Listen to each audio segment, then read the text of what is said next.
नमस्कार. Recipes with तारामध्ये तुमचे सर्वांचं स्वागत आहे. त्याचा आज आपण आहे ना पावसाळा स्पेशलच रेसिपी बनवणार आहे. सोया चंक्स सोयाबीनपासून खूप छान असे होतात. त्याला तुम्ही सोयाबीन पकोडी पण म्हणू शकता. तुम्ही पण नक्की करून बघा. चला तर सुरुवात करू रेसिपीला. तर बघू रेसिपीसाठी लागणारं साहित्य.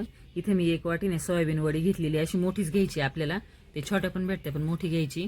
त्यासाठी इथे 2 चमचे कॉर्नफ्लॉवर आणि 2 चमचे मैदा मिक्स करून घेतलाय मी. आणि इथे मसाले घेतले आपल्या आवडीनुसार. इथं गरम मसाला, इथं धना पावडर, लाल तिखट, मीठ चवीनुसार आणि साखर घेतली थोडी आणि हळद पावडर घेतली. इथं दही घेतले घरचंच आहे. आंबट त्याच्यामुळे मी कमीच घेतले थोडं. 1 वाटी आलं लसणाची पेस्ट आहे 1 चमचा.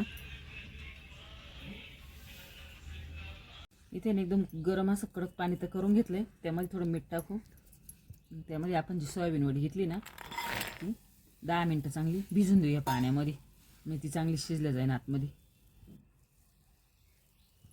तर आता ही भिजले तर आपल्याला त्याच्यात लसण एक याच्यातले ना 10 आपण पाणी काढून घ्यायचे थंड झाल्यावर. आता हे गरमच आहे पण भिजले मग मी असं काढून घेते पाणी. याच्यात पाणी अजिबात नाही ठेवायचं कारण मग आपण जे त्याला मसाला लावणार आहे तो त्यामध्ये घुसणार नाही पाणी राहिल्यावर. आता मी सगळं असं ना आता या बाउलमध्ये आपण मैदा आणि कॉर्नफ्लॉवर घेतलं ना ते टाकून घेऊ. जर मैदा आणि कॉर्नफ्लॉवर नसलं ना तांदळाचं पीठ जरी टाकलं ना तरी अशी छान अशी कुरकुरीत होते. त्यामध्ये दही घेतले आणि दही आंबट नसेल तर मग जास्त घ्या तुम्ही. आता माझं आंबट आहे मी असं फेटून घेतलं ते. त्यामध्ये आपण जे मसाले घेतले ते टाकून घेऊ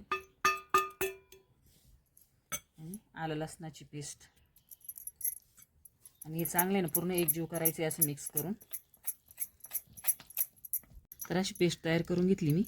आपल्याला एवढीच अशी घट्ट पाहिजे, पातळ नाही करायची. आता यामध्ये सोयाबीन वडी ना ही टाकून घ्यायची. पूर्ण सोयाबीनला ना हे लावून घ्यायचं. त्याच्यामध्ये मग पूर्ण लावून झालं का 10 मिनटं ही सोयाबीन आपण अशीच भिजायला ठेवू आणि तोपर्यंत तेल गरम करून घेऊ.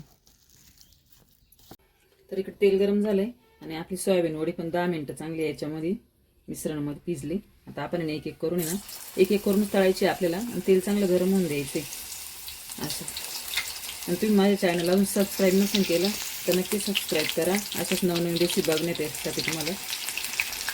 तर या अशा कलर आहे ना आपल्याला ते तळून घ्यायचे म्हणजे आतपर्यंत चांगले तळले जाते.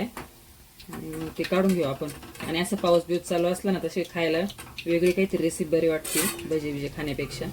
काल पण मी पनीरचे पकोडे टाकले ते पण छान रेसिपी, ते पण नक्की करून बघा. तर अशा प्रकारे ना सोया चंक्स ही रेसिपी तयार झाली. खूप छान अशी. तुम्ही ना टोमॅटो सॉस बरोबर सुद्धा खाऊ शकता. खूप छान लागते खायला पण आणि अगदी कमी साहित्यात. माझ्या रेसिपी अशाच राहते का जे आपलं घरी साहित्य राहील ना त्यामध्ये मी रेसिपी करून दाखवते. त्यामुळे ना अशाच रेसिपी नवीन नवीन बघत राहा. व्हिडिओला लाईक करा, चॅनलला सबस्क्राईब करा. तर भेटू पुढच्या रेसिपी बरोबर. तोपर्यंत धन्यवाद.